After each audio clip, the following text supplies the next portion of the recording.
vous souhaite la bienvenue au webinaire en langue française du WDI, l'organisation mondiale qui défend les droits des femmes basés sur le sexe, tels qu'ils ont été définis dans la CEDEF, la Convention de l'ONU pour l'élimination de toutes les formes de discrimination à l'égard des femmes.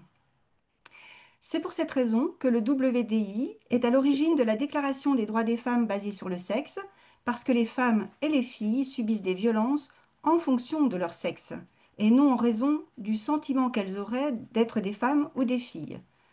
Notre déclaration compte déjà plus de 39 000 signataires à travers le monde, provenant de 160 pays, et ce chiffre augmente de 200 signatures par semaine. Nous vous invitons à la signer à votre tour si ce n'est déjà fait.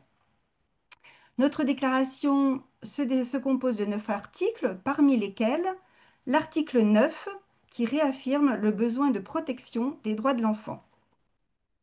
Donc on aura Blandine avec moi qui fera la modération du chat et qui prendra vos questions. Elle ajoutera également les liens utiles au fur et à mesure du déroulé de l'intervention de Marie Moidon. Voilà, notre invitée, c'est Marie Moidon, qui est membre du WDI France Nous Femmes. Bonjour Marie. Elle Bonjour. est titulaire d'un diplôme universitaire Violences faites aux femmes. Son mémoire portait sur la nécessité de prendre en compte les violences face à une jeune fille qui se dit trans. Le début de son engagement militant féministe, c'est lorsqu'elle a découvert qu'il y avait eu une culture valorisant la pédophilie dans les années 70-80. Marie est également formatrice sur les violences faites aux femmes, la pédocriminalité et l'égalité entre les sexes. Alors Marie, je vais te laisser peut-être commencer.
Alors,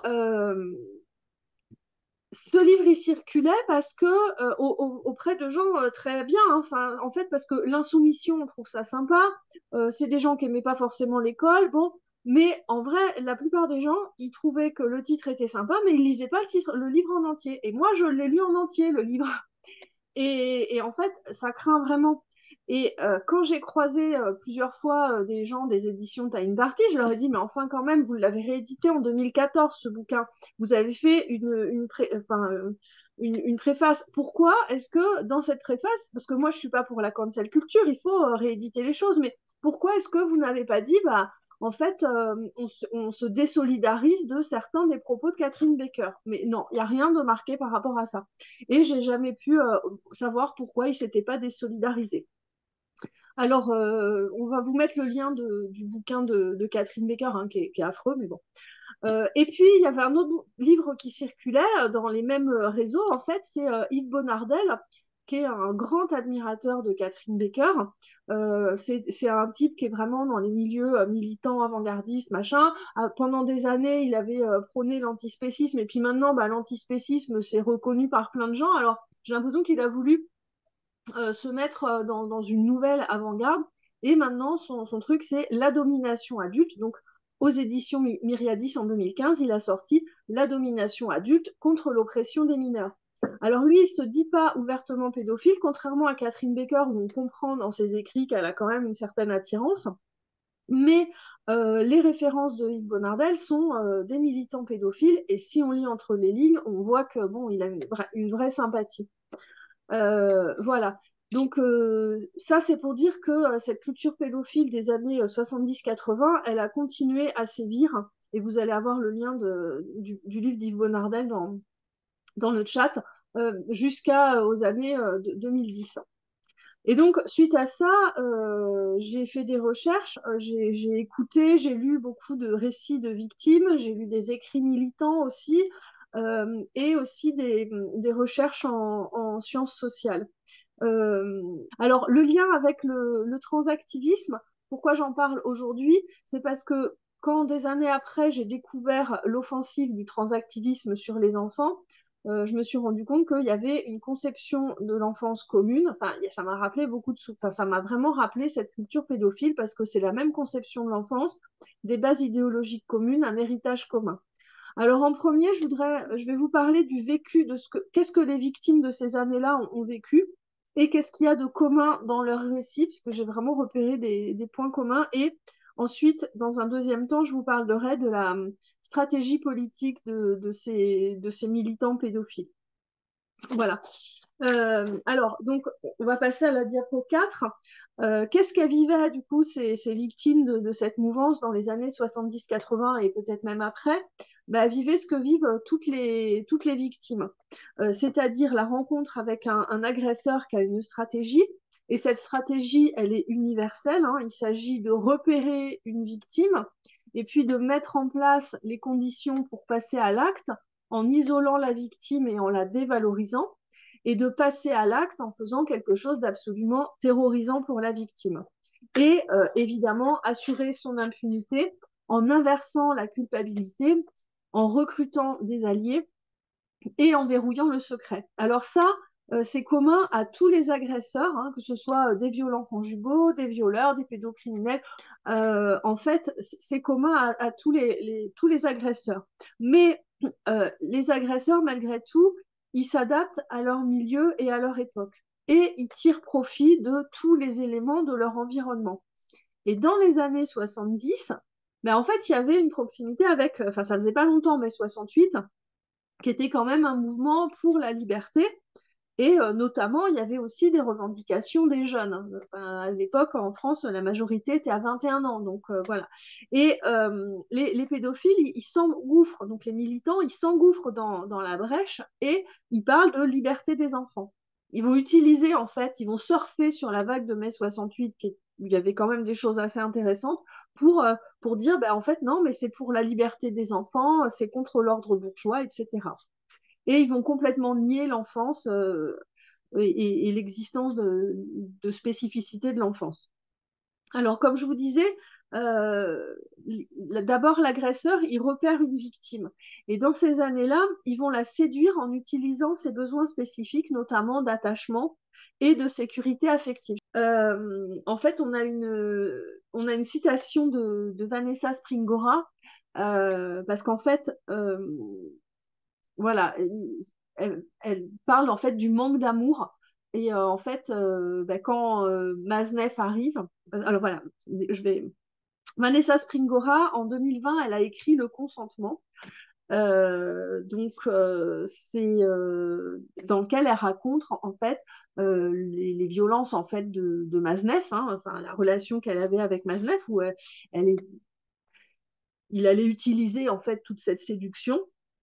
Et Maznev, c'était un pédocriminel célèbre, en fait, qui écrivait des livres, qui racontait ses crimes dans ses livres, et il était reçu sur les plateaux télé, et tout le monde trouvait ça super cool de le recevoir. Notamment, il était passé sur Apostrophe, vous devez avoir le lien dans le chat. Et Vanessa Springora, en fait, elle explique comment il va la séduire en disant, c'est la première fois que quelqu'un de mon entourage utilise en s'adressant à moi ce vous qui flatte instantanément mon ego en même temps qu'il me place d'emblée sur un pied d'égalité avec lui. Et ça, c'est vraiment typique de ces années-là, c'est-à-dire que l'agresseur faisait croire à l'enfant qu'ils étaient égaux et comme il le considérait. Et ça, c'est très embêtant parce que ça détourne des adultes protecteurs et ça détourne des parents qui peuvent être les adultes protecteurs, puisque quand la mère de Vanessa Springora essaye de mettre sa fille en garde contre ce sale type, en fait, la petite a dit c'est n'importe quoi, j'ai pas 8 ans. En fait, voilà. Et ça fait que ça, c'est très compliqué après pour les adultes de protéger leur enfant, puisque eux, ils n'ont pas la séduction de leur faire croire que c'est des adultes ou des grands, quoi. Alors, je vous parlais du secret. En fait, souvent, euh, il n'y a pas de secret. Dans ces années-là, c'est vraiment une particularité, c'est que il vaut mieux, eux, en fait, ils se sont dit, bah, vaudrait mieux changer la société pour ne plus avoir à se cacher. Et effectivement, Maznev, il parle publiquement des viols qu'il commet, en fait. Francesca J, c'est une des autres victimes de Maznev, qui a écrit L'arme la plus meurtrière. Vous allez avoir le lien dans le chat. Elle parle vraiment du rôle qui est joué par l'ensemble du milieu intellectuel, artistique, etc. Et puis, on a l'école en bateau qui a été fondée en 69 par Kamenev. En fait, Kamenev, il écrivait assez clairement, on pouvait comprendre hein, que ce qui se passait sur le bateau, en fait, il violait les gosses. Hein. Dans sa revue, c'était quand même assez clair, mais il y avait des pubs pour l'école en bateau qui passaient à la télé et tout. Et il emmenait pendant des mois des enfants sur un bateau, vivre une grande aventure, loin des parents, évidemment. Et en 2013, il a été condamné pour viol et agression sexuelle. Il y aura pas mal de citations, parce qu'il y a des victimes qui ont témoigné dans deux reportages, dont un qui a été réalisé par deux anciennes victimes, Laurent Esnault et Réjeanne Varro. Donc, vous allez avoir les liens vers les deux films. Et tout ça, ça fait que l'enfant, il ne peut pas dévoiler, puisque tout le monde le sait déjà. Et en plus, on a des enfants qui voient l'ensemble de leur entourage, voire de la société, cautionner ce qu'ils sont en train de subir. Alors parfois, il y a quand même un secret mais il est délimité, pas par la menace, hein, mais parce qu'il faut protéger les autres qui seraient trop cons pour comprendre. Et c'est vraiment l'agresseur qui délimite les frontières du secret.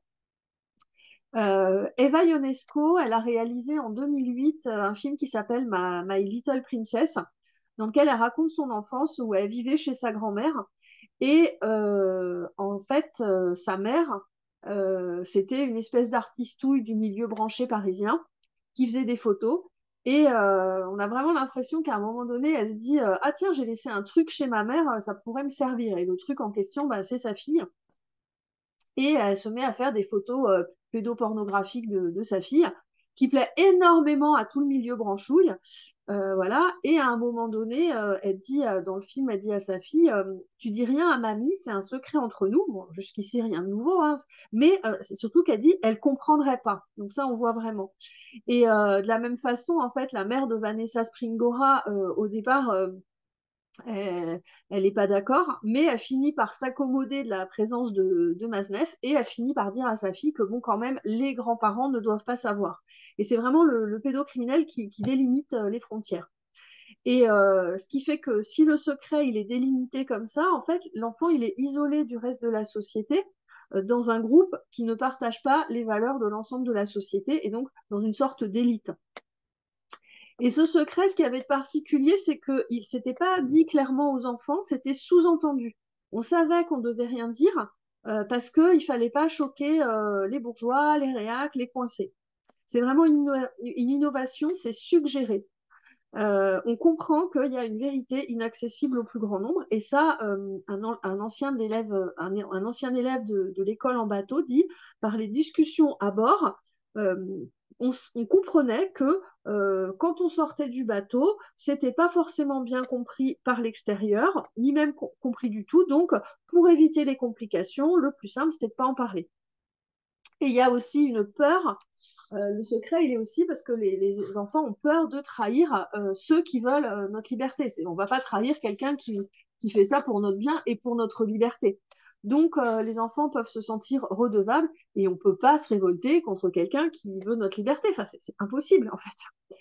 Benoît, il dit, je me rappelle, j'avais qu'une trouille, c'est que mes parents découvrent ce qui se passait sur le bateau. Ça aurait été la trahison de ma part. Et pareil, lui dit, ce qui se passait à bord, ça devait rester à bord. Les autres gens, ils ne pouvaient pas comprendre.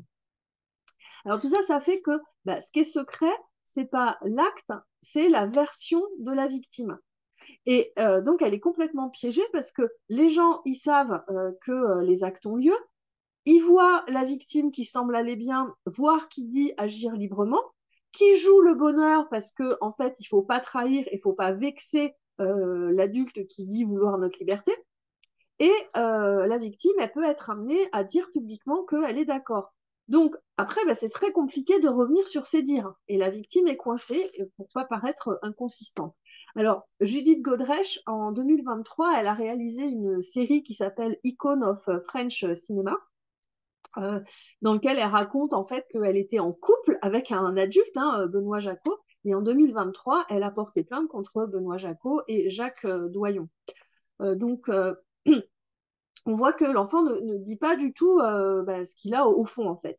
Et dans cette situation, les enfants, ils ne pouvaient pas élaborer leur propre récit parce qu'ils étaient coincés dans une situation absolument dégueulasse, à sourire en disant «Ah, on est content, voilà, c'est des bons acteurs, hein, les victimes». Et la version réelle de la victime, elle était tout au fond entre le dégoût et la dépendance à l'adulte. Il faut des années pour se libérer du discours du récit de l'agresseur. Il faut déjà être sorti de la situation, comprendre qu'il s'agissait de viol, hein, parce que le discours de l'agresseur, c'est qu'on a de la chance de bénéficier d'autant de liberté. Hein. Et ensuite, il faut encore des années pour élaborer son propre récit.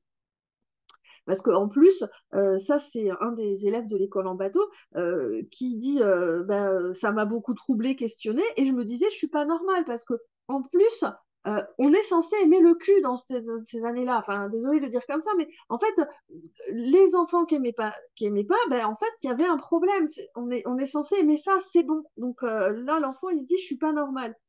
Et en fait, il dit, ça m'a sidéré, ça m'a stupéfait.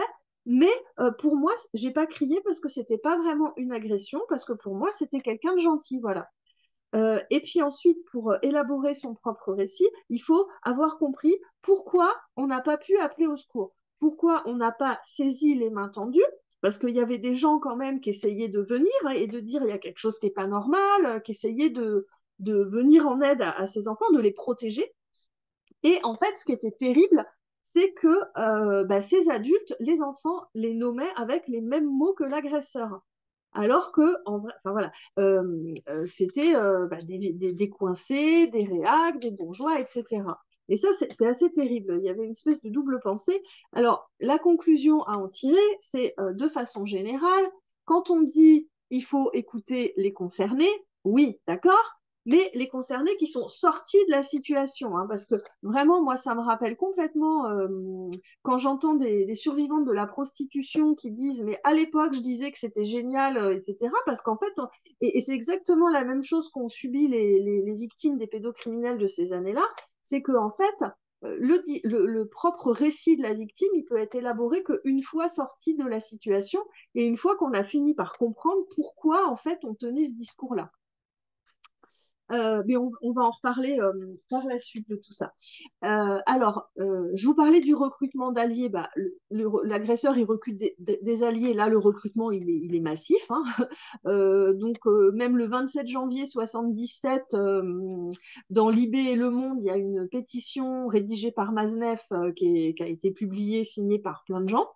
Et c'est un soutien dans l'ensemble de la société et particulièrement dans la gauche cool. Voilà. Alors, il y a quand même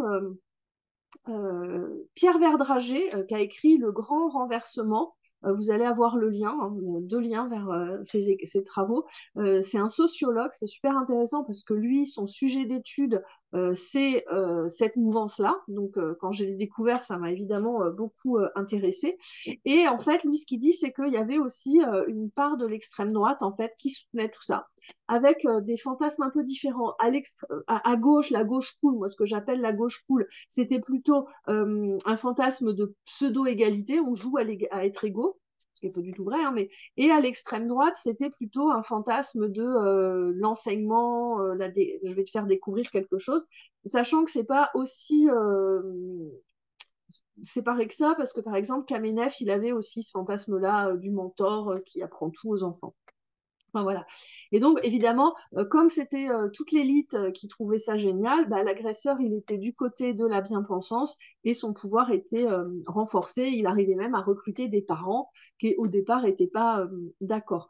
Alors, et ce recrutement, il se faisait aussi par la peur, en fait, de passer pour réac. Ça vous rappelle peut-être quelque chose à l'heure actuelle. Et voilà, ça se fait pas de critiquer un discours qui est très très bien ficelé. Et vraiment, c'est pour ça que moi, ça me semble important de parler de cette culture-là, parce que face à un discours qui est complètement délirant mais super bien construit, et c'est super important de s'armer intellectuellement, parce que sinon, on finit par se dire, bah, j'ai pas de contre-argument, alors peut-être, j'y avais pas réfléchi comme ça. Et je pense qu'il y a vraiment aussi beaucoup de gens chez qui ça a fait ça.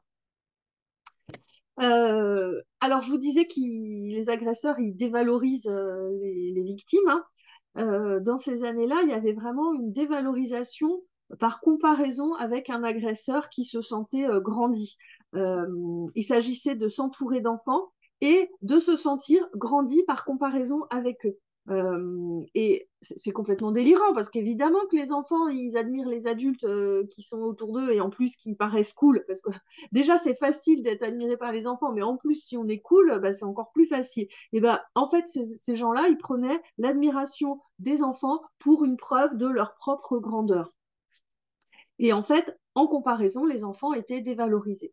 Alors, Vanessa Springora, elle décrit, en fait, à un moment donné, elle a une dissertation à écrire, et Maznef, il dit, ah, non, mais vas-y, je te l'écris, mais pour faire le beau, en fait. Et il écrit la disserte à sa place, et elle dit, mais par la suite, jamais il s'intéressera à mon journal, jamais il va s'intéresser à ce que je fais, en fait. L'écrivain, c'est lui. Et donc, par comparaison, l'enfant est dévalorisé. Et Gilles, il dit, en parlant de Kamenev, on se motive à aller de l'avant, à pas se faire critiquer, parce que Kamenev, c'est quelqu'un qui avait la critique facile. Voilà. Et il y avait une dévalorisation aussi en amenant l'enfant à se sentir redevable, notamment Adèle Haenel, hein, qui a témoigné à Mediapart en 2019 des violences de Christophe Ruggia. Elle finit par penser que, comme c'est l'actrice principale de Christophe Ruggia, elle pense que ben, c'est grâce à lui, quoi. C'est un peu ça. Elle dit, je le trouvais dégueulasse, mais je me sentais redevable. Il faisait tellement pour moi. Voilà. Donc, vous allez avoir l'entretien d'Adèle Haenel et puis aussi l'impression d'avoir été choisi ou élu, puisque notamment Kamenev, il organisait un stage avant d'emmener les enfants dans lequel il piochait les enfants qui lui plaisaient et quelque part, ils avaient été choisis et élus en fait. Alors, il y a une autre façon de la dévaloriser, la victime, c'est que elle est dénigrée, c'est elle qui a un problème. Je l'ai un peu abordé tout à l'heure.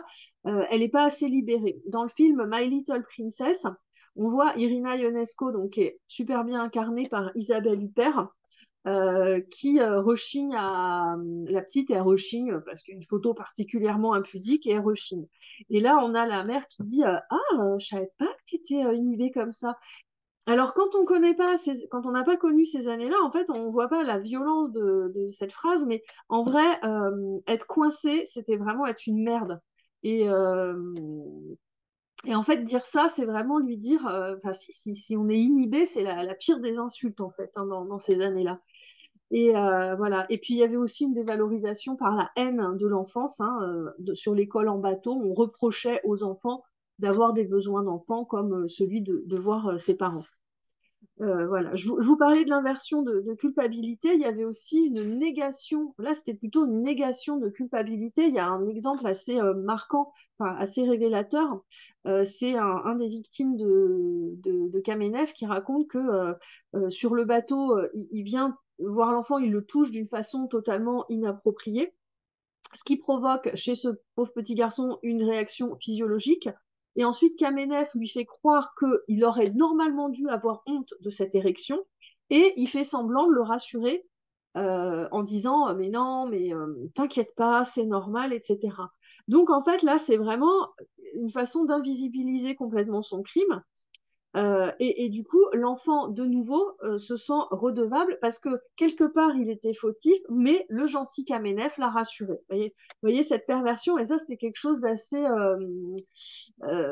spécifique à cette époque. Alors, je vous parlais des agresseurs qui isolent leurs victimes.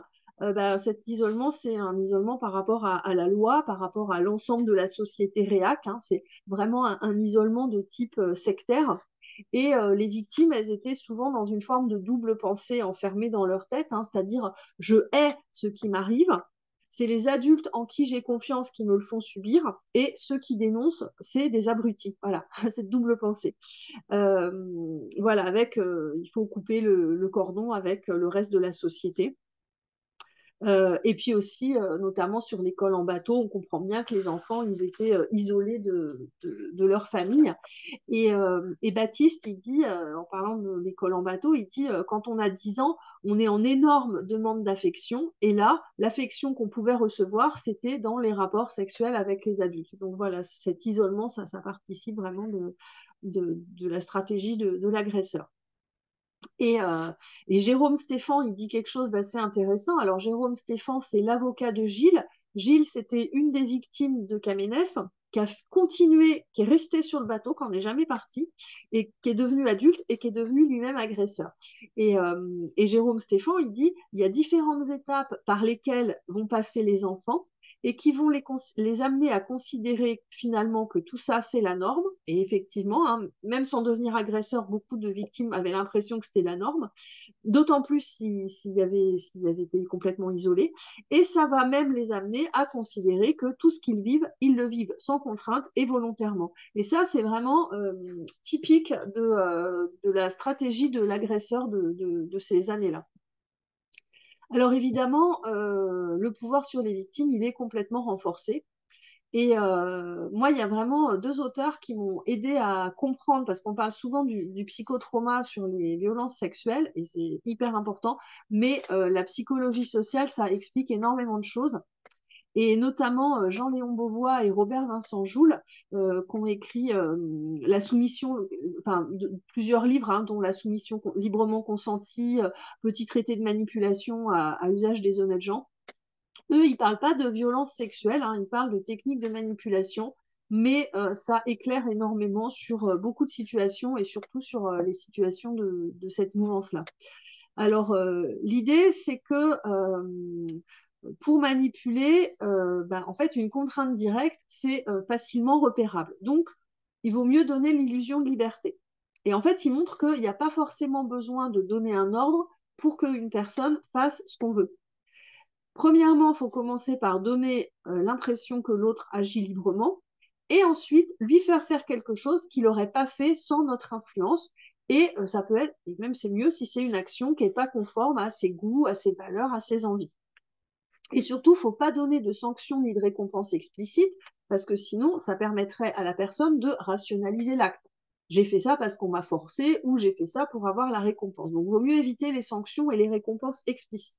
Alors là, j'ai vraiment plusieurs exemples, hein, notamment Vanessa Springora qui explique que Maznev, il envoyait des lettres, plein de lettres enflammées et très bien tournées, il est écrivain quand même, à ses victimes, et les victimes, bah, elles se sentaient un peu obligées d'être à la hauteur, et elles s'appliquaient à écrire en retour leurs, entre guillemets, sentiments. Donc elles écrivaient des lettres enflammées. Ce qui servait ensuite à Maznev, en fait, pour montrer que c'était elle qui voulait. En plus, ça les enferme. Et de la même façon, Kamenev, sur le bateau, il obtient, sans jamais dire ce qu'il faut faire, il obtient ce qu'il veut des enfants. Parce qu'il n'y a pas de règle énoncée. Euh, Baptiste, il dit, il y a la nudité qui n'est pas imposée, mais plus que lourdement suggérée, donc on s'y met tous. Et puis Fabien, il dit, c'est tellement induit, personne ne nous l'a demandé, et pourtant on se sent obligé de le faire. Voilà. Et quand on est manipulé de la sorte, en fait, la seule explication, parce qu'en fait, bah, il n'y a pas eu de sanction, il n'y a pas eu de récompense, et la seule explication que trouve la personne, c'est de se dire, bah, j'ai agi librement. Et si la victime ne parvient pas à définir ce qu'a constitué la contrainte, bah, c'est impossible de se révolter. Et ça, c'est horrible parce que pour les enfants qui continuent à faire des trucs qui les débectent, bah, c'est destructeur. Et ça rend complètement fou de faire des choses qu'on a l'impression de les faire librement alors que c'est répugnant. Voilà. Et alors, Beauvois et Joule, ils parlent aussi de la spirale d'engagement. En fait, quand on pose un premier acte, c'est difficile de revenir en arrière. En fait, plus on fait d'actes dans un sens, plus en fait, pour avoir l'air cohérent, pour avoir l'impression même vis-à-vis de soi-même d'être cohérent, plus on continue dans la même voie. Par exemple, si j'ai une vieille voiture et que j'ai fait des frais dessus, et qu'après je continue à faire des frais, au bout d'un moment, rationnellement, vaudrait mieux se dire je la mets à la casse. Et bien en fait, en vrai, le cerveau, ce qu'ils expliquent, c'est que c'est plutôt plus j'aurais fait de frais, plus j'aurais été engagée dans cette voie, et donc plus ça va être difficile de revenir en arrière. Et pour les victimes de ces années-là, c'est la même chose, puisqu'en fait, on les amène à dire ou à montrer qu'elles sont complètement d'accord, qu'elles trouvent ça génial et qu'elles ont de la chance d'avoir des adultes qui les laissent libres. Et plus elles font ça, plus après, pour avoir l'impression quand même d'être cohérente, et ben en fait, ça va être dur de revenir en arrière. Il faut des années justement pour qu'elles puissent faire le chemin inverse. C'est pareil, ça rappelle quand même pas mal de choses de ce qui se passe en ce moment avec l'offensive transactiviste. Et ce qui explique aussi Beauvois et Joule, c'est que plus une culture est libérale, plus c'est facile d'utiliser ces techniques de manipulation, parce que dans une culture libérale, on considère que les actes partent tous du libre arbitre. Donc c'est beaucoup plus difficile de... Voilà. C'est l'escalade de l'engagement. Ouais. Euh... Alors, on a des adultes là dans cette mouvance qui refusent l'autorité, mais qui sont dans la toute-puissance. Parce que l'autorité, c'est mal, certes, c'est leur truc, hein, mais par contre, eux, ils sont dans la toute-puissance complète. Le pouvoir, c'est la capacité de faire quelque chose à quelqu'un. Donc on voit que eux, ils avaient la capacité hein, de leur faire des choses. Enfin, on a eu deux exemples. Hein. L'autorité, c'est quand même assez particulier, puisque l'autorité, c'est pas la toute-puissance, c'est subordonné à une finalité. Quand il s'agit d'enfants, la finalité, c'est la prise en compte des besoins fondamentaux de l'enfant. L'autorité, c'est basé sur la confiance. Hein. On est quand même obligé d'avoir une certaine confiance pour que l'autre reconnaisse notre autorité. L'autorité s'exerce sans violence et elle nécessite un cadre clair. Et là, en fait, on était dans une sorte de coolocratie dans lequel il pouvait, en utilisant le fait d'être cool, exercer un pouvoir absolu. J'aime bien ce néologisme de coolocratie. Il séduisait par un comportement cool. Et c'est facile, en fait, d'être admiré par un enfant. Parce que les adultes, ils ont besoin d'adultes référents. Mais en plus, si on est super cool, si on est super subversif, bah, c'est hyper facile, en fait, de les manipuler, en fait. Parce que surtout les ados. Les ados, ils aiment bien les adultes cool et subversifs. Donc voilà, il y avait une séduction par le cool et en plus en faisant croire aux enfants que le pouvoir n'existait pas. Comme on l'a vu, hein, du coup, les techniques de manipulation marchent bien. Alors, il n'y avait pas de cadre. Hein, et par contre, tu peux mettre la diapo 7, s'il te plaît. Mais par contre, c'était au gré des caprices de l'adulte. La diapo 7, on le voit, où en fait, Claude Sigala, hein, qui avait un lieu de vie, il dit, ici, nous avons des limites, pas celles de la loi, ok, d'accord, mais celles de toi et moi, aujourd'hui et maintenant. Non, tu n'as pas le droit de prendre l'autre pour un objet. En fait, il n'y a pas. Alors, il dit oui, il y a des limites, mais en fait, on ne sait pas vraiment lesquelles. Et la diapo suivante est beaucoup plus parlante, enfin encore plus, c'est alors là l'école en bateau. Il ne s'agit pas d'une communauté avec ses règles et sa philosophie, mais de groupes pratiques dans lesquels on vient passer un certain temps de son existence. Les règles sont établies par l'expérience. Et alors, ça, c'est tout à fait. En fait, là, on voit qu'il est dans la toute-puissance, puisque l'enfant, il arrive, il ne sait pas quelles sont les règles, et en tâtonnant, parce que les règles sont établies par l'expérience, il va réussir à savoir ce qu'on attend de lui. Et Baptiste, il dit, je ne comprenais pas ce qu'on attendait de moi. Et ça aussi, je pense que ça participait à cette espèce de pouvoir qu'ils avaient sur nous. Bah oui, évidemment, il n'y a pas de cadre, donc on ne sait pas ce qu'il faut faire. Voilà. Et alors aussi, parce que ça va peut-être vous paraître bizarre, mais souvent, il y avait une ambiance super sympa. C'est-à-dire que Camille Kouchner, elle a écrit La Familia Grande, dans lequel elle raconte en fait les viols que son frère subissait de la part de son beau-père, un type célèbre dans le monde politique. Mais en fait, elle décrit vraiment une ambiance de fête, de la convivialité, une ambiance de liberté avec des discussions politiques, philosophiques et tout.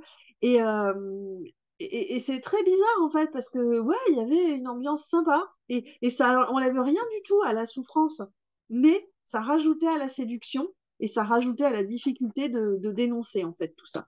Vous allez avoir le lien vers la Familia Grande.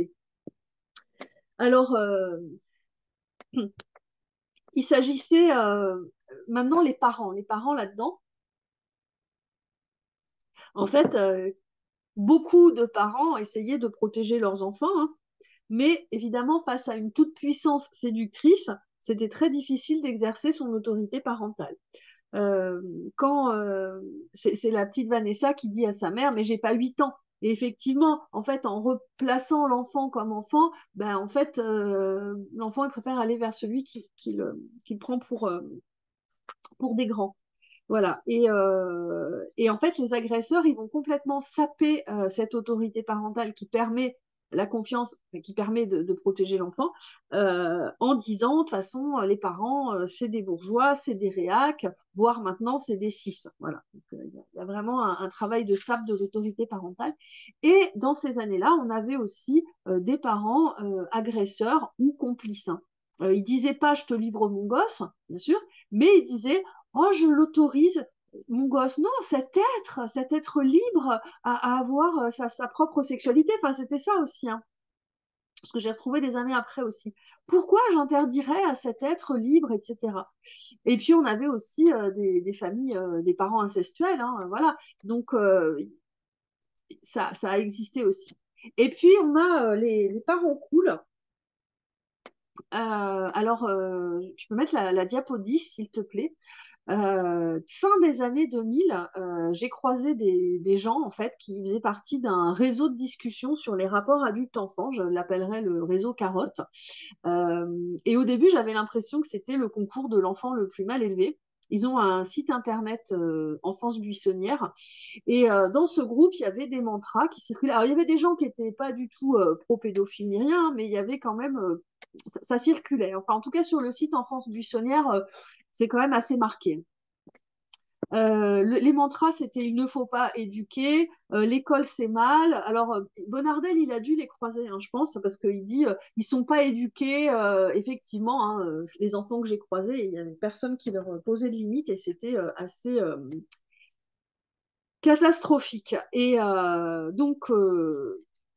ce collectif, il y avait en fait des parents et aussi d'autres adultes. On ne sait pas du tout ce qu'ils faisaient là, ces adultes, à part s'extasier devant des enfants qui étaient non éduqués, qui insultaient les flics, qui insultaient les passants dans la rue, et qui criaient brûle ton école parce que, en fait, un des adultes, qui était un homme un peu la tête pensante de ce réseau-là, il écrivait des contes qui se terminait toujours par la morale, brûle ton école, parfois avec la maîtresse dedans, hein, et les enfants, ils réclamaient qu'on leur lise ces contes, évidemment, ils ne savaient pas lire, hein, ces enfants, et ils passaient leur temps à répéter, l'école c'est la prison, l'école c'est la prison, ils n'y avaient jamais mis les pieds, mais bon, voilà, et ils criaient, brûle ton école, et ça faisait et les adultes étaient très, très, très contents de voir ces enfants qui criaient ça. Bon.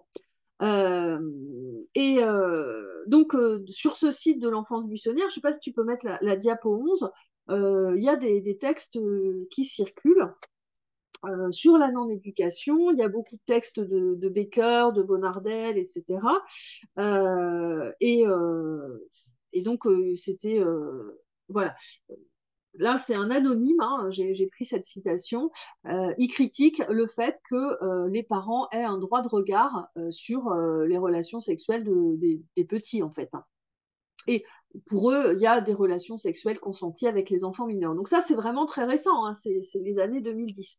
Et Bonardel, il est vraiment, il regrette très clairement la période des années 80. Enfin, je sais qu'à un moment donné, dans une note de bas de page, il dit que c'est une conception de l'enfance qui a disparu dans les années 80. Voilà.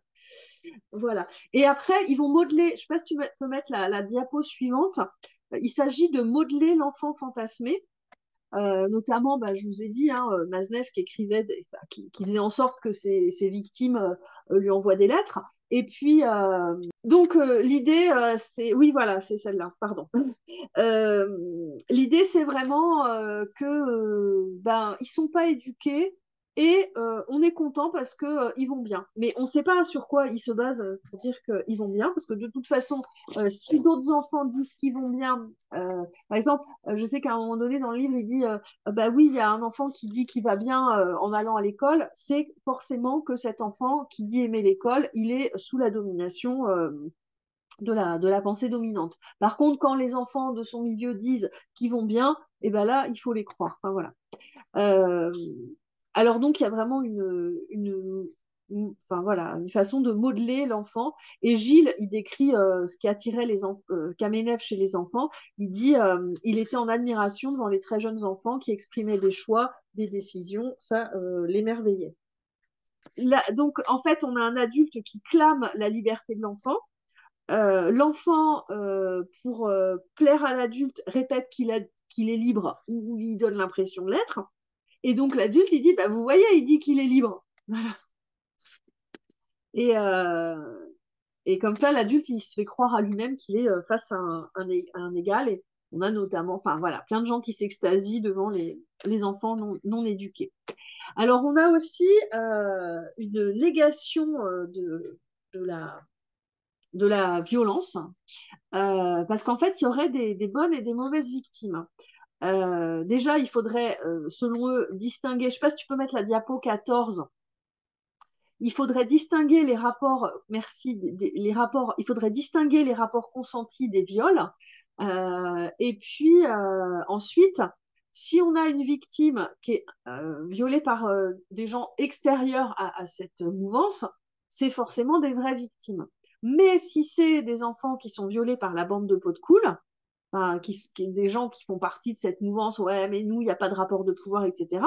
Si la victime a dit, mais c'est OK, ça va bien, parce que les victimes faisaient, comme je vous dis, faisaient croire que ça allait, ben, c'est la preuve que c'est acceptable. Si la victime dit, mais non, mais c'était horrible, c'est une preuve qu'elle est influencée par la bourgeoisie. Et c'est vraiment le sens de cette citation de Claude Guillon. Alors Guillon, c'est un espèce de type qui se dit libertaire et qui avait un site internet, je crois qu'il est décédé maintenant. Alors il dit clairement qu'il n'est pas pédophile, lui, mais par contre il les défend comme une liberté comme une autre, hein. Et vous voyez le ton un peu à rebours des niaiseries inventoriales, enfin on voit qu'il y a quand même, il se place vraiment au-dessus voilà, au-dessus de tout le monde, quoi. Voilà. ce progrès sera récompensé par une nouvelle mode psychiatrique. Donc voilà, comme si c'était une mode psychiatrique que de dénoncer les abus sexuels, parce qu'effectivement, depuis quelques années, il y a énormément de victimes de ces années-là, évidemment, qui sont devenues grandes hein, et qui dénoncent tout ça. Et Claude Guillon l'avait un petit peu prévu, donc il dit que ce serait une mode. Voilà. Et il y a aussi l'idée que c'est l'interdit qui créerait le traumatisme. Donc en fait, c'est pas l'acte en lui-même, hein, c'est le fait que la société l'interdise. Et les parents de Baptiste, ils portent pas plainte contre Kamenev de peur de traumatiser encore plus leur enfant. Et lui, il se demande quand même si c'était pas plutôt pour se protéger eux-mêmes. Et il dit, j'aurais aimé une réaction outrée. Il faut vraiment qu'il y ait quelqu'un à un moment donné qui nous dise, il y a un problème. Sinon, bah, tu finis par te dire que c'est peut-être normal. Et c'est tout à fait ce qui se passait pour beaucoup de victimes à qui personne ne disait c'est pas normal. Voilà. Et il y a aussi une invisibilisation, alors ça, tu peux mettre la diapo 16, des symptômes qui sont considérés comme cool. Alors évidemment, il y a beaucoup de victimes qui ne manifestent aucun symptôme apparent, mais il y a quand même des signes, notamment une hypersexualisation, qui devraient normalement donner l'alerte. Mais comme dans ces mouvances-là, le rapport à la normalité, c'est bourgeois, c'est mal, c'est n'importe quoi, enfin voilà, ben, du coup, en fait, on ne regarde pas les symptômes et on trouve ça hyper cool quand on a un enfant qui est hyper sexualisé, hein, ce que dit Yves Bonnardel, reste toujours platement considéré, toujours ce ton un petit peu supérieur, hein, et donc, il dit, mais c'est n'importe quoi de considérer ça comme un symptôme, en fait. Voilà. Donc, voilà. Voilà, pour lui, c'est des inquiétudes infondées et bah, c'est formidable en fait. Hein. On va laisser les enfants avoir des comportements sexuels inadaptés et comme ça va être des proies pour des nouveaux prédateurs. Hein. Enfin, il y a vraiment une façon de penser comme ça, de ne pas voir en fait la souffrance des enfants. Et puis, on va effectivement, enfin, c'est des gens qui vont avoir des solutions complètement délirantes contre les violences sexuelles faites aux enfants. En gros, Bonnardel, pour lui, bah, il suffirait qu'il n'y ait plus d'autorité d'emprise parentale, que les enfants aient droit de partir comme ils veulent de chez eux pour éviter les violences au sein de la famille. Bon, ce qui est complètement une méconnaissance des mécanismes d'emprise et notamment de ce que peuvent vivre les enfants au sein des familles. Bon, et pour lui, évidemment, et puis pour tous ses potes de cette mouvance-là, la protection, c'est mal, en fait. C'est considérer les enfants comme inaboutis et donc il faut arrêter de vouloir protéger les enfants. Ce serait une forme de discrimination. Voilà, c'est comme ça, ça donne une idée un peu, j'espère, de comment bah, l'ambiance qu'il y avait à cette époque-là et de ce que pouvaient subir et vivre les enfants. Alors maintenant, bah, je vais vous parler de politiquement, en fait. Alors, il y a un livre que je vous conseille, c'est Un silence de morte, la violence masculine occultée de Patricia Romito. Elle donne vraiment une explication de comment, en fait, il y a les stratégies individuelles et après les stratégies politiques et qu'il y a un aller-retour entre les deux. Déjà, il y a une conception de l'enfance, la diapo 18, s'il te plaît, une conception de l'enfance et de la sexualité. C'est un constructivisme absolu. Tout est construit, tout est relatif.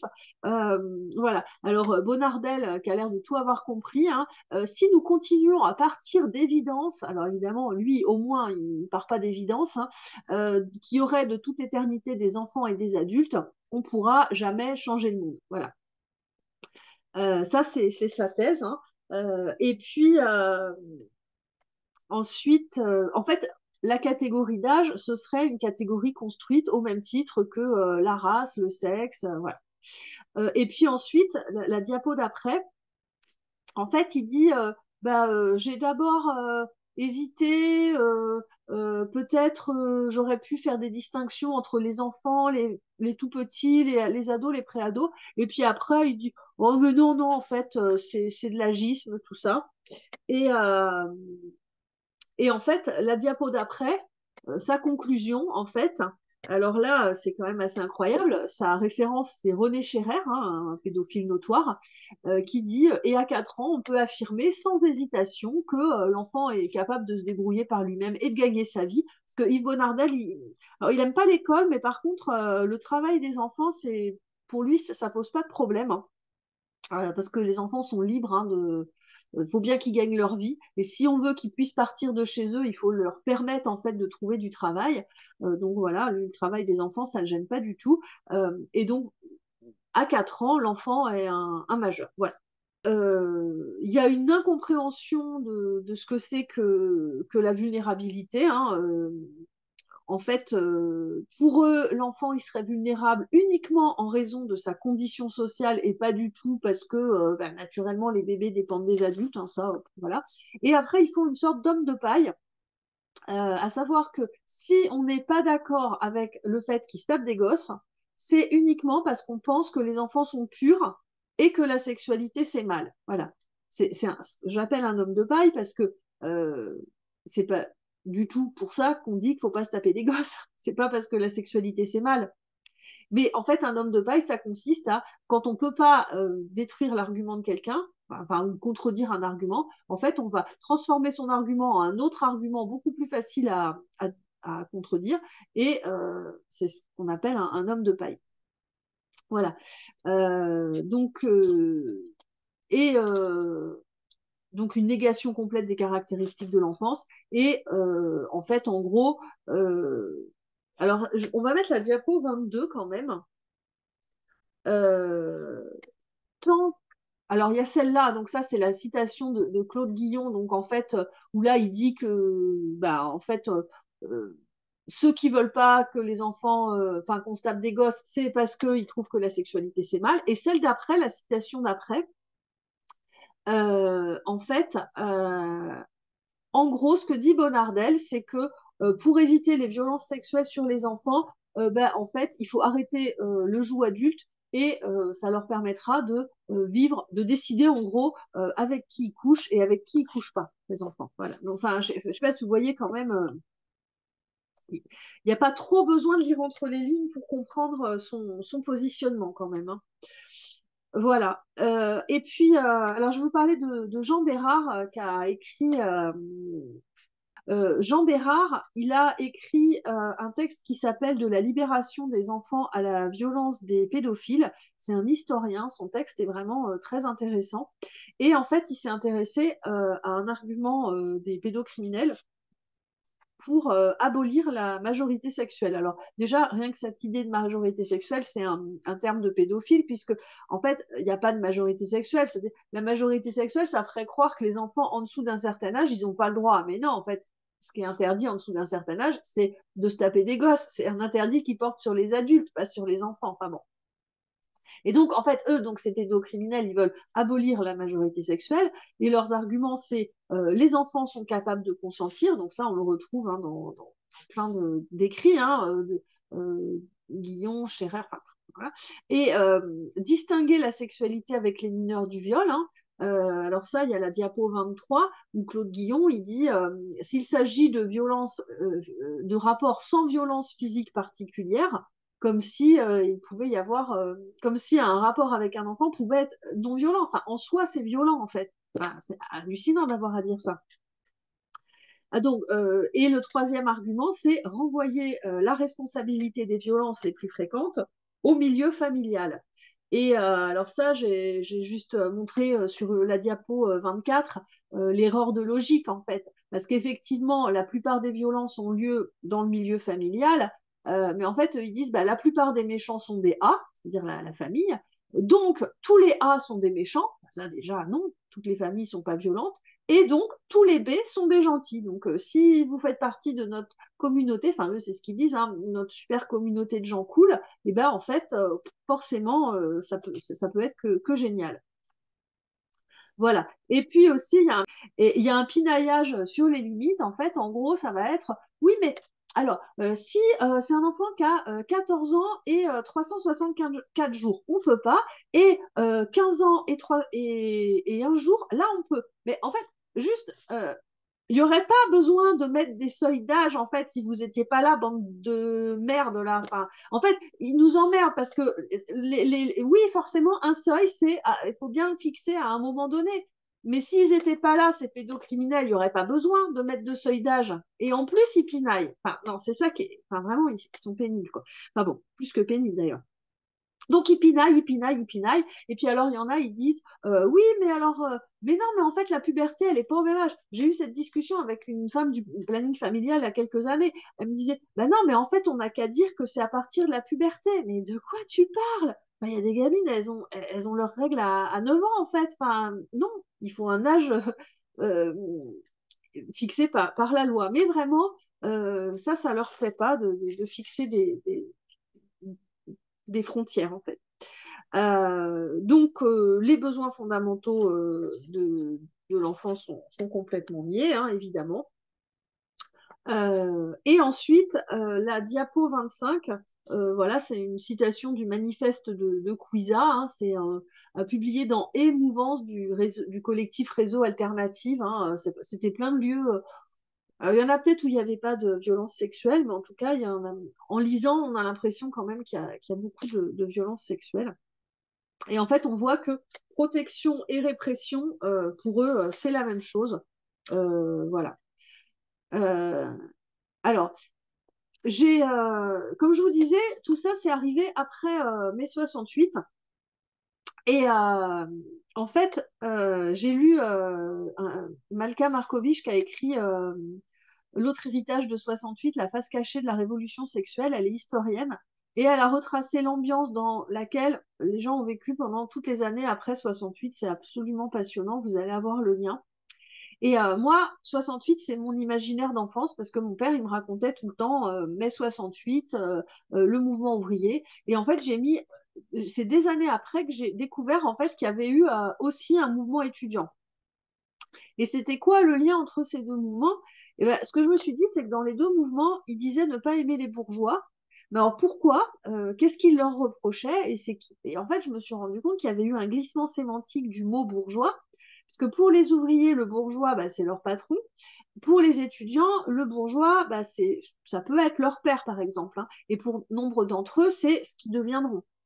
Alors, qu'est-ce que c'est qu'un bourgeois? Bah, pour les marxiens, c'est le propriétaire des moyens de production, donc production industrielle et puis parfois production intellectuelle. Et puis après, il y a une évolution et ça devient le bourgeois, c'est celui qui tient l'ordre moral, c'est lié à la violence familiale. Alors ça, on peut le comprendre parce que pour l'étudiant, si son père c'est un bourgeois et qu'en plus c'est un violent familial, il se dit, bah, le bourgeois, c'est lui qui incarne la violence familiale. Bon. Et puis ensuite, c'est devenu le bourgeois tout ce qui est opposé à la jouissance immédiate. Et alors pourquoi? On ne sait pas. Alors, il y a la diapo 27, s'il te plaît. Il y a deux mouvements et plusieurs revendications. Dans le mouvement ouvrier, la revendication, c'est le socialisme, hein, c'est la volonté d'égalité. Et l'égalité dans le socialisme, c'est vu comme un rapport social, c'est-à-dire dans lequel les individus ou les groupes humains, non seulement ils ont les mêmes droits devant la loi, hein, ce qui en France est le cas, mais aussi où les rapports de force seraient équilibrés. Et là, ce n'est pas le cas entre les prolétaires et les capitalistes. Et là, on voit bien que la classe bourgeoise, elle est identifiée. Et le rapport social, bah, c'est un rapport entre deux groupes sociaux qui ont des intérêts antagonistes. Donc les prolétaires et les capitalistes, a priori, ils ont quand même des intérêts antagonistes, hein, avec une exploitation. Mais en 68, il n'y avait pas que le capitalisme, hein, dans les choses qui n'allaient pas. Et en fait, les féministes, elles ont mis aussi en lumière l'existence d'un rapport social entre les sexes, les rapports sociaux de sexe. Et ce rapport social, autant dans le capitalisme, le rapport social, c'est l'exploitation de la force de travail par la plus-value, autant dans le patriarcat, le rapport social, c'est une appropriation de la personne de l'épouse pour s'approprier ses capacités reproductives. Bon, voilà. Et puis, il y avait aussi le mouvement lesbien. Le mouvement lesbien, c'était rattaché au féminisme. Donc, le modèle féministe, il convenait en fait. Et aussi, il y a eu l'apparition de nouvelles revendications liées à la liberté dans le mouvement étudiant et les libertés individuelles et le mouvement homosexuel. Et alors, qui c'est qui exerce le pouvoir? Sur les prolétaires et les femmes, bah, il y a un rapport social inégalitaire, donc en fait, c'est les hommes, c'est les bourgeois, c'est les capitalistes. Sur les homosexuels, c'est la norme sociale. Et il n'y a pas de rapport social entre les homos et les hétéros. Il n'y a pas de rapport d'intérêt antagoniste entre les homos et les hétéros. Alors, c'est qui exerce le pouvoir sur eux? Eh bien, petit à petit, on a fini par dire que c'était les bourgeois. Mais je ne sais pas pourquoi, parce que y a aussi de l'homophobie dans le milieu ouvrier. Bon. Et après, le mot égalité aussi, il a changé parce que, comme je vous disais, dans le socialisme et le féminisme, l'égalité, c'est un rapport social. Et dans le mouvement homosexuel, bah, c'est d'avoir les mêmes droits que les hétéros, ce qui enlèverait rien aux hétéros. Et il y a eu un glissement aussi sémantique de la notion d'égalité, qui est aussi même droit pour tous. C'est pas du tout la même chose que de vouloir un rapport social, puisque égalitaire. Et ensuite, on avait un mouvement d'émancipation collective avec le féminisme et la lutte contre le capitalisme. Et, euh, et en fait, dans le mouvement homosexuel, petit à petit, est apparu un mouvement de subversion. Mais là, la subversion, c'est plus individuel, on va dire. C'est ce qui est bien aussi, mais voilà. Mais par contre, ce qui est bizarre, c'est qu'il y a eu un ennemi commun, la bourgeoisie. Alors, autant je comprends pour le mouvement ouvrier, autant pour la lutte homosexuelle, pour tout ça, je ne vois pas trop. Mais bon. Et donc, en fait, avec des définitions différentes. Le rapport social a transformé les objectivables hein, dans le cadre de la lutte socialiste, mais contre la liberté individuelle, on ne voit pas trop ce que la bourgeoisie vient faire là. Et donc, en fait, quand on parle de bourgeoisie, ben, ça devient une norme. Et en fait, c'est plus un rapport social objectif matériel, c'est des valeurs. Voilà. Et tout ça, ça fait que on va à la fois lutter contre la bourgeoisie avec une autre définition et en même temps euh, être dans un libéralisme extrême. Alors le libéralisme à la base, c'est plutôt bien. Enfin, c'est des principes universels qui permettent à chacun de ne pas être inquiété pour ce qui relève de leur vie privée. Mais ce que j'appelle le libéralisme extrême, c'est de considérer que tout relève du libre arbitre sans tenir compte de ce qui pèse sur l'individu. Notamment le libéralisme économique qui dit bah, le prolétaire, il est libre de vendre sa force de travail. Et aussi, je ne sais pas si tu peux mettre la diapo 28, la prostitution, ce serait un choix individuel. Et tout ça, c'est complètement contraire aux principes socialistes. Et ensuite, dans le libéralisme économique, dans le libéralisme extrême, il y a aussi les enfants sont, comme n'importe quel individu, libres de faire des choix. Alors, ça, c'est Gail Fetterson qui est cité par Yves Bonnardel dans son livre. Et en fait, on voit que bah, l'interdit de la prostitution, ce serait une oppression envers les enfants. Et on voit que la diapo d'après, la 29, si tu peux la mettre, alors là, Yves Nardel, il parle d'autodétermination hein, en disant c'est dégueulasse qu'il n'y a que les adultes qui ont le droit de s'autodéterminer. Alors là, il parle pas, enfin voilà, l'autodétermination, c'est vraiment un terme qui revient chez les libéraux extrémistes. Hein. Euh, et en fait, voilà, il critique les lois contre la prostitution. Voilà, et la liberté, c'est le seul rempart contre la violence, puisque en fait, vu que tout rapport matériel de pouvoir, en fait, voilà, c'est ça, c'est qu'en fait, à la base, la notion d'égalité, on parlait de rapport social, mais comme là, tout rapport matériel de pouvoir est nié et que le pouvoir, c'est uniquement un truc diffus, une espèce de norme, on ne sait pas qui c'est qui l'applique. En fait, on ne voit plus les rapports sociaux, et ce qui fait qu'on peut aller vers un libéralisme extrême en se disant, bah, écoute, si chacun fait ce qu'il veut, tout ira bien. Si les enfants, ils ont envie de partir de chez eux parce que les parents sont méchants, bah, il suffit de leur autoriser, quoi. Plus besoin de protection. Vous voyez à quel point c'est libéral. On renvoie complètement les victimes et les enfants à leur propre responsabilité. Alors, voilà. Tout ça, ça amène à ce que en fait, Gabrielle Russier, c'était une enseignante hein, qui avait plus d'une trentaine d'années, qui a eu une liaison avec un de ses élèves de 16 ans. C'était en 69 ou 70. Et elle a été condamnée, évidemment, les parents ont porté plainte. Elle a été condamnée à 1 an de prison avec sursis. Et pauvre choupinette, elle était malheureuse, elle s'est suicidée dans son appartement. Alors, il y a plein de gens qui ont dit oh la pauvre, oh là là, je voulais juste aimer un enfant. Hein. Et alors, il y a André Cayatte qui a fait un film qui s'appelle Mourir d'aimer, qui a été repris très récemment par José Dayan. Il a été refait, ce film. En fait, là, on voit vraiment que l'égalité défendue, c'est pas une égalité de rapport social, hein, comme on l'avait vu dans le socialisme et dans le féminisme, mais une égale répartition de l'accès aux droits et aux ressources, y compris si ces ressources sont des enfants.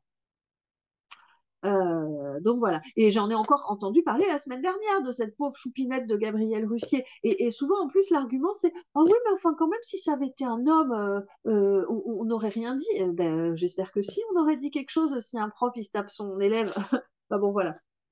Donc cette notion d'égalité, a été complètement dévoyée, en fait. Et donc, en fait, on va de la critique de la bourgeoisie, ça amène à la critique des féministes. Comme je vous disais, la bourgeoisie, ça n'a plus aucun sens. On ne sait pas qui c'est bourgeois. Donc, en fait, c'est la famille qui est le modèle bourgeois. Donc, on n'aime pas le patriarcat. Bon, personne n'aime le patriarcat, mais en fait, on ne sait plus ce que ça veut dire. Donc, en fait, la famille, c'est mal. Euh, mais qui c'est qu'incarne la famille? Ben, c'est souvent les mères, hein, qui vont essayer de faire obstacle à la toute-puissance. Et puis, sauf si ses parents ils sont d'accord. Par exemple, il y a Flavie Flamand qui a écrit La Consolation. En fait, elle a été victime de David Hamilton, qui était un photographe qui violait plein de gamines.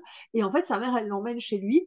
Il les accueille à poil. Elle dit, oh, bah, je viens la chercher quand, voilà, tout va bien. Et pareil, Bonardel, il dit, lui, il aime bien les enfants de son entourage, hein, parce que ils sont pas éduqués. Donc en fait, il y a quand même des familles. Voilà, c'est ça. C'est que d'un côté, ils disent la famille, c'est l'espace où on peut être naturel, brutal, c'est dégueulasse, mais en même temps, bah, ils vont quand même trouver qu'il y a des familles sympas. Et donc tout ce qui fait obstacle à la liberté individuelle, c'est mal parce que c'est bourgeois. Donc les mères, c'est forcément des bourgeoises, hein, parce qu'elles appartiennent à la famille et elles font quand même obstacle à la liberté de ces messieurs dames. Hein. Alors là, je vous mets la citation page 31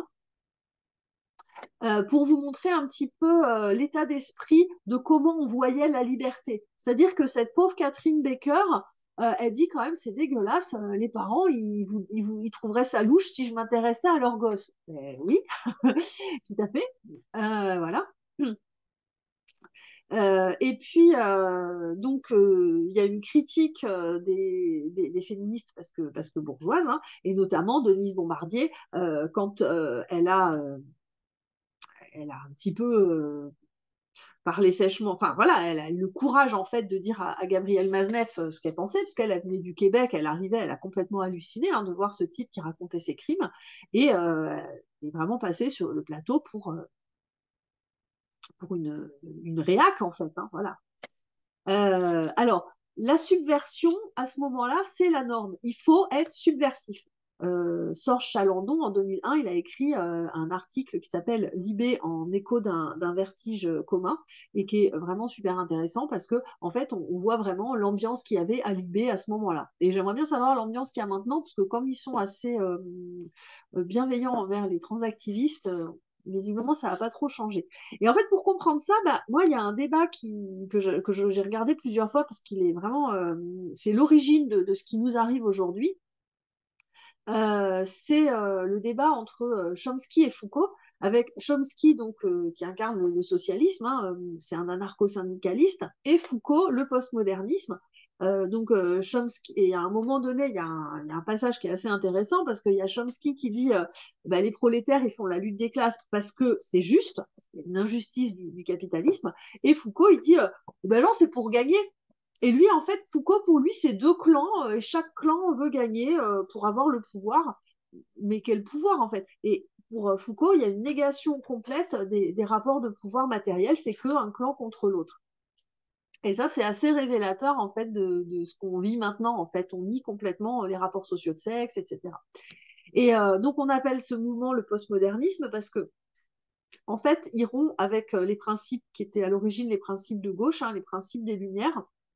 Et on a des auteurs comme Foucault, Deleuze, Derrida qui ont eu un énorme succès aux États-Unis. Les États-Unis, ils ont appelé la French Theory. Et c'est revenu de se diffuser de façon complètement impérialiste dans le monde entier, ces idées-là, un peu transformées au passage. Et Suzanne Lehmann, elle a écrit La gauche n'est pas woke en 2024. C'est une philosophe, c'est passionnant. Et elle dit qu'en fait, pendant longtemps, les gens de gauche, ils se référaient à des principes héritiers des Lumières, comme l'universalisme et la justice, qui était un principe universel. Et quand on voit la citation enfin, quand on voit comment Foucault, il voit pour lui, la justice, ça n'existe pas, en fait. Pour lui, tout est complètement relatif et tout le monde défend son bout de gras, y compris les pédophiles, hein, qui soutenaient aussi en disant, de toute façon, les enfants, comme je vous dis, c'est un libéralisme extrême, hein, il suffit de leur demander s'ils sont d'accord ou pas. Alors, Hélène Peucrose et James Lindsay ont écrit Le triomphe des impostures intellectuelles. Il y a un relativisme culturel. Donc, en fait, ils ont listé en fait les principes postmodernes, notamment le relativisme culturel. Il n'y aurait pas de principe éthique universel autre que normatif. Et la norme, c'est mal parce que c'est imposé par les bourgeois ou par l'Occident, on ne sait pas, ça dépend. Donc, le pouvoir, c'est plus un rapport social entre deux groupes aux intérêts antagonistes, mais c'est une norme sociale uniquement. Donc, en fait, on peut faire référence à la Grèce antique. Et en fait, l'idée, c'est de montrer que les représentations et le rapport à la pédophilie, il a changé dans l'espace et le temps. Et ça, Pierre Verbraget, il explique comment c'est un travail rhétorique pour avoir raison, mais qui est basé sur rien. Tout ça, ça montre que si la représentation elle change dans l'espace et le temps, ça prouve que l'interdit c'est arbitraire. Pas selon eux, hein, parce qu'évidemment non, pas du tout. Donc on a un relativisme éthique et culturel aussi. Toutes les violences se valent. Alors ça, c'est Suzanne Lehmann qui parle de ça. En fait, d'une tendance des woke, enfin elle les appelle les woke, moi je les appelle les postmodernes, mais on parle des mêmes gens. Hein. Face à quelqu'un qui dénonce une violence, on va lui rétorquer que d'autres groupes aussi exercent des violences, donc c'est rendu acceptable parce que inévitable. La diapo 37, on voit que Guillon, il explique que il y a d'autres violences, hein, pourquoi le sexe, on dit que c'est une violence plus grave, alors qu'il y a bien d'autres violences. Enfin, en fait, on va brouiller complètement l'existence de la violence. Voilà. Et un autre des principes du postmodernisme que je trouve assez intéressant, là c'est la diapo 39, on va passer à la 39 directement. C'est le relativisme cognitif. En fait, c'est le fait qu'il n'existerait pas de réalité objective indépendante de la façon dont les individus ou les groupes l'aperçoivent. Et en fait, selon les postmodernes, l'idée qu'il y a une vérité objective, c'est quelque chose de normatif, donc de bourgeois, donc de dominant, alors que, et j'aime beaucoup cette citation d'Alan Sokal dans la préface de Peucrose et Lindsay, en fait, il dit, mais si on n'accepte pas le fait qu'il y a une vérité, en fait, évidemment, c'est ceux qui ont le pouvoir qui vont imposer leur propre vérité s'il n'y a pas de réalité objective. Contrairement à ce que disent les postmodernes, non, en fait, la post-vérité, c'est plutôt au bénéfice des puissants. En fait. Et puis, un autre principe du postmodernisme, c'est le brouillage des frontières. Les catégories, c'est produit par le discours, donc par les dominants. Ça, c'est tout à fait le principe du postmodernisme. Donc, en fait, la catégorie enfant, ça n'existe pas. Il n'y a pas de réel. En fait, toute classification est arbitraire. Alors en fait, la stratégie politique, c'est de s'imposer par une pseudo-autorité. Il y a un pseudo-discours scientifique, Bonnardel, il va citer plein d'écrits, et forcément la conclusion, c'est que l'enfance n'existe pas. Si on rejette le pédophile, c'est qu'on est incompétent, qu'on est ignorant, voire psychiatriquement instable. Le terme de panique morale, il revient très très souvent. Et puis, Verbraget, il parle du courant chez les artistes où on allait défendre la littérature contre les masses ignorantes. C'est Verbraget qui raconte ça, le sociologue. Voilà. Et la stratégie politique aussi, c'est de dénigrer, de dévaloriser les adversaires pour les faire taire. Ils sont réactionnaires, ils sont d'extrême droite, ils sont coincés. Il y a tout un travail aussi sur le langage. Panique morale, puritanisme, époque puritaine, voilà. Et aussi faire régner une terreur intellectuelle et faire imposer la subversion comme norme. Il est interdit d'interdire. Je vous parlais de l'article de Sorge Chalandon tout à l'heure. Et aussi, une des stratégies politiques, c'est de détourner des luttes, hein, notamment le mouvement homosexuel, hein, puisque les pédocriminels ont dit mais nous aussi, on est une minorité sexuelle opprimée. Alors ça, Verdrager, il dit que en fait, ce courant-là pédophile, il s'est terminé plutôt au milieu des années 90. Moi, j'ai l'impression que ça a continué après, mais en tout cas, dans les grands médias, c'est quand même moins bien vu. Et en fait, lui, il dit qu'à milieu des années 90, il y a eu l'apparition du sida, et en fait, les pédophiles ont perdu le soutien des gays à ce moment-là. Enfin, c'est ce que constate Verdrager. Et puis aussi, on va détourner la notion de droit de l'enfant, parce qu'en fait, il renverse complètement les choses en disant on ne défend pas le droit des pédophiles, mais le droit des enfants à une sexualité. Euh, avec Bonardel qui est très nostalgique de tous les mouvements soi-disant d'enfants, hein, l'Indianer Commune, etc., dont de certains mouvements dans lesquels il y a eu des violences sexuelles contre les enfants, et aussi les enfants qui sont reconnus comme entités politiques.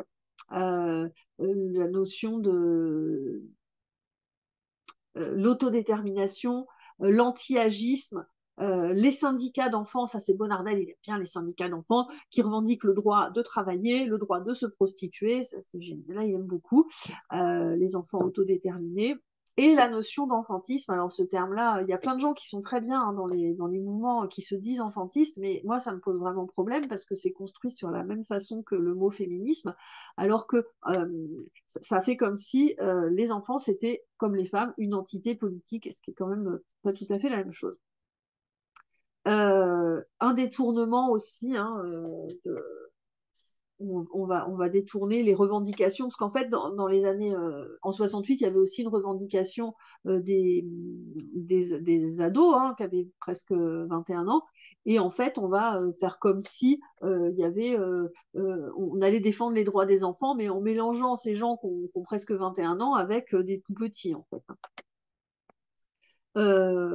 Et puis, je vais un peu plus vite. Hein. Euh, la convergence des luttes, en fait, c'est ça. C'est au lieu de penser un projet de société égalitaire, sans classe, sans voilà, en fait, c'est une espèce de patchwork de tout ce qui est cool. On prend un truc, ah ça c'est cool, allez, je le rajoute dans mon patchwork, et tout ça c'est soutenu par la gauche cool. Alors voilà, moi ça m'inquiète quand même pas mal parce que bah, encore aujourd'hui, hein, Verdrager il dit que ça s'est terminé fin, milieu des années 90, mais en 2016 en France, on a une loi qui devait passer pour avoir enfin un seuil en dessous duquel on considère qu'un enfant systématiquement c'est considéré comme un viol s'il y a un rapport sexuel avec un adulte et qui peut jamais être consenti quand même. Donc les gens ont pinaillé comme je sais pas quoi. J'ai re-entendu à cette époque-là parler de cette pauvre choupinette de Gabrielle Russier, qu'on avait empêché une histoire d'amour, etc. En 2021, enfin, on a eu un âge, c'est 13 ans, hein, en dessous duquel il peut pas, on considère que l'enfant ne peut pas consentir, sauf que il y a quand même eu une clause qui a été rajoutée, c'est pour ça que c'est 13 ans, au départ c'était 15, mais que s'il y a moins de 5 ans de différence d'âge, eh ben en fait, c'est pas forcément un viol, enfin, c'est très compliqué, quoi. Et puis, le film de Jean-François Richer, un moment d'égarement, en 2015, qui est sorti en 2015, qui est une reprise du film de Claude Berry, vous allez avoir les liens qui était en 77. Alors, un moment d'égarement, ça raconte, 2015 hein, quand même, l'histoire de deux pères qui partent en vacances chacun avec leur gamine, et il y en a un qui se tape la fille de l'autre, et puis en fait, tout le film est fait pour montrer que dans certaines situations, quand même, bon, bah, ça peut arriver. Ce qui me fait dire, oui, c'est ça, la clause Roméo et Juliette. Toute la façon dont, encore la semaine dernière, j'entendais parler de Gabrielle Russier, de l'affaire Russier, mais en fait, elle est montrée comme une victime. C'est complètement hallucinant, quoi.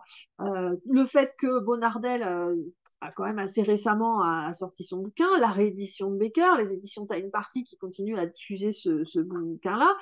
Le fait que maintenant, on a enfin, depuis 2021, une loi qui dit bah, les enfants, ils ne peuvent pas consentir, mais on dit quand même qu'ils peuvent consentir à la transition. Enfin, voilà. Donc, et en plus, le fait que, j'en parlerai peut-être après, il y a quand même énormément de points communs avec le transactivisme. J'ai parlé longtemps. Je sais pas s'il y a des questions. Merci beaucoup Marie pour cette magnifique présentation, ouais, passionnante en tout cas. Alors je crois qu'il y a, est-ce qu'on a un petit peu de temps pour les questions? Il y aurait deux questions. Oui. Une première question qui concerne, voilà, qui demande, est-ce que c'est spécifique à la France ou y avait-il un mouvement similaire dans d'autres pays concernant les tentatives de normaliser la pédocriminalité ou d'imposer la pseudo-vérité des pédos et la négation de la notion d'enfance? Bah, par exemple, je sais que pour avoir vu l'intervention de Denise Bombardier, visiblement au Québec, il n'y avait pas ça, parce qu'elle, elle était très choquée. Mais j'ai l'impression quand même que en Europe, il y avait des mouvements comme ça, notamment le fameux réseau Carotte dont j'ai parlé à un moment qui est plus récent. Ils sont très en lien avec des groupes en Allemagne. Et Yves Bonnardel, en fait, il parle de réseaux qui sont en Allemagne. Donc apparemment, dans d'autres pays d'Europe, il y a eu ça. Dans le livre de Bonnardel, en tout cas, il y a des choses en Allemagne. Oui, certainement qu'il y a des tentatives un petit peu partout, on n'en a pas forcément connaissance. Ouais. Alors, il y avait une deuxième question. As-tu une explication pour le fait que des lesbiennes, notamment Gail Rubin, ou Rubin, Oui. défendent aussi l'émancipation des enfants et même la sexualité intergénérationnelle? Alors, cette personne dit qu'elle n'imagine pas, donc c'est Athéna, hein, qui n'imagine pas que Ouais. cela ait un lien avec la pédophilie.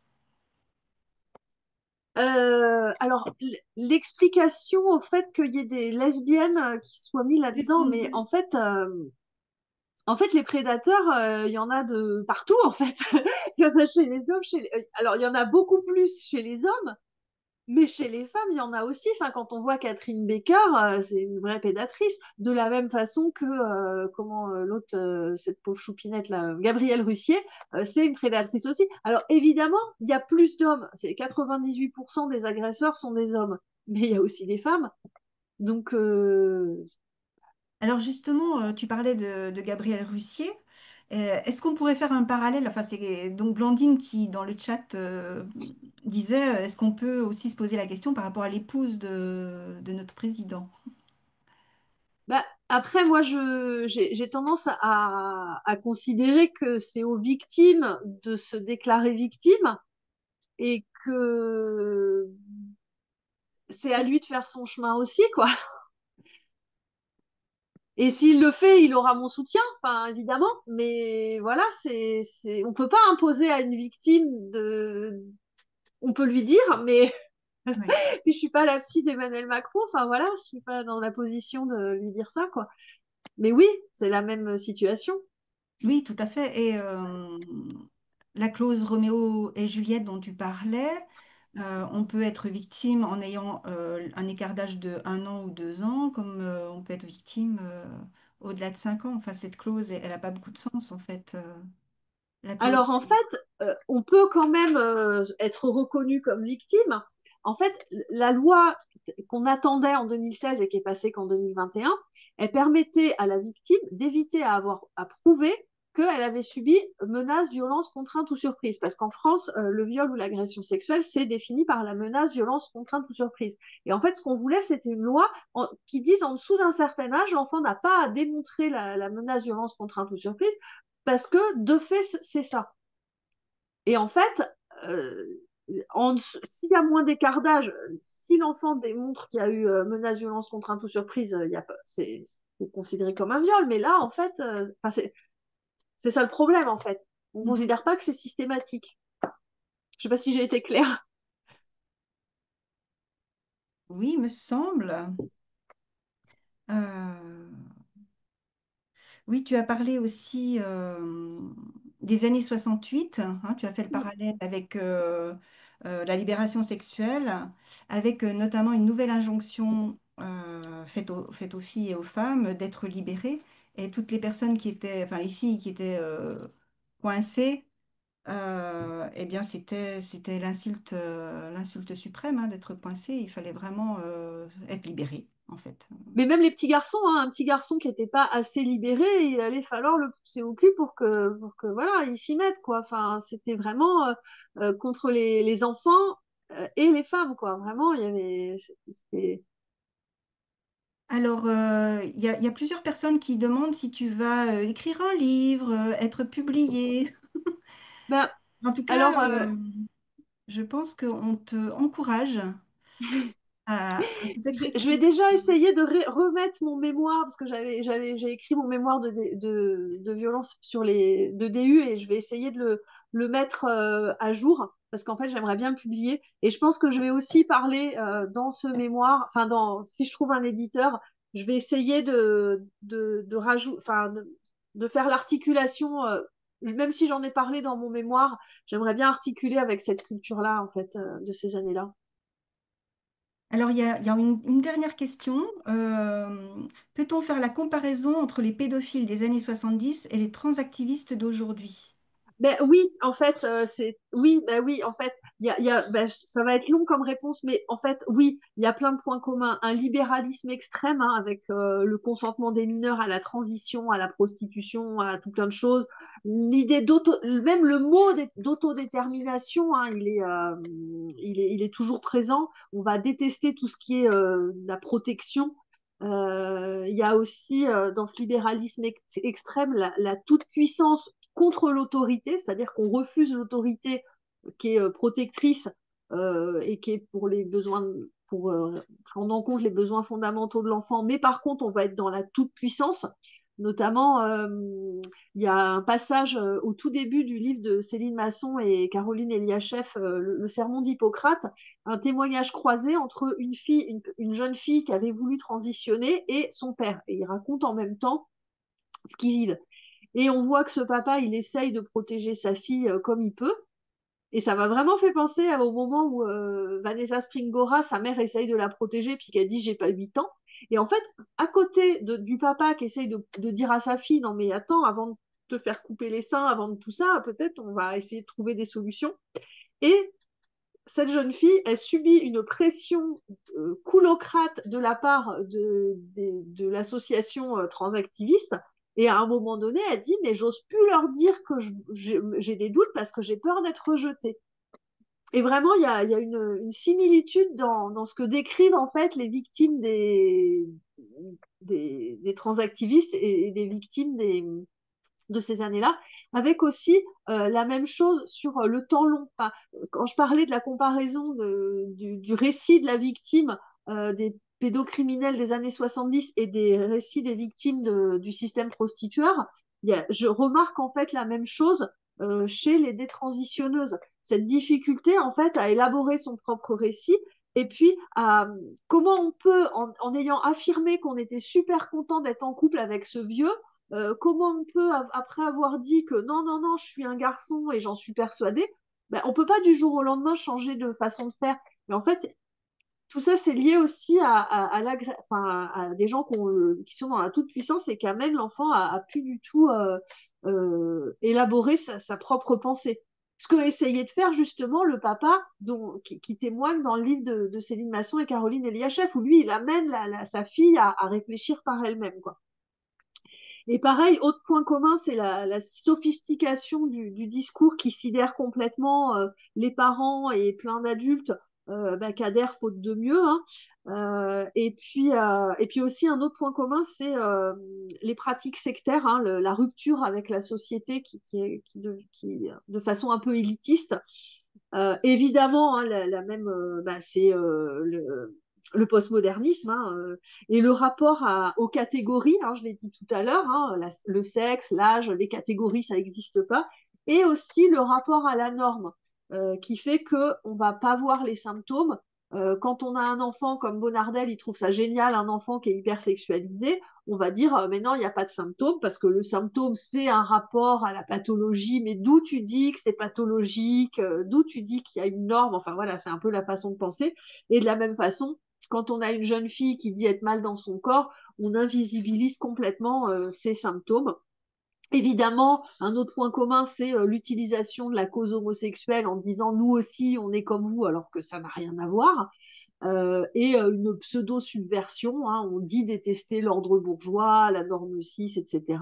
avec dans les deux mouvements une réaction des... Parce que bon, même si effectivement il y a eu des lesbiennes qui se sont mis bon, qui se sont mis dans ce mouvement-là, il n'empêche que globalement, et ça Pierre Verdrager il l'a bien documenté, le mouvement lesbien et le mouvement féministe étaient globalement contre. Et on retrouve en fait les mêmes protagonistes aujourd'hui en fait avec le transactivisme. Et, euh, et pareil, une perversion du langage, ça, je ne sais pas si je l'ai dit, mais en fait, on va utiliser le moins possible le mot enfant. On va parler de personnes mineures. Yves Bonnardel, il parle la domination adulte, l'oppression des mineurs. Et pourquoi il l'explique dans son livre, hein, c'est parce que pour le mot mineur, en fait, ça désigne une catégorie sociale. La minorité, c'est un âge qui est posé par la loi, en fait. Et pour lui, ça, c'est pas, de fait, ça existe puisque c'est dans la loi. Mais par contre, l'enfance, pour lui, ça n'existe pas. Et on va pas, quand on commence à parler de mineur, c'est que quelque part, si on n'utilise que le mot mineur, en fait, c'est une façon d'invisibiliser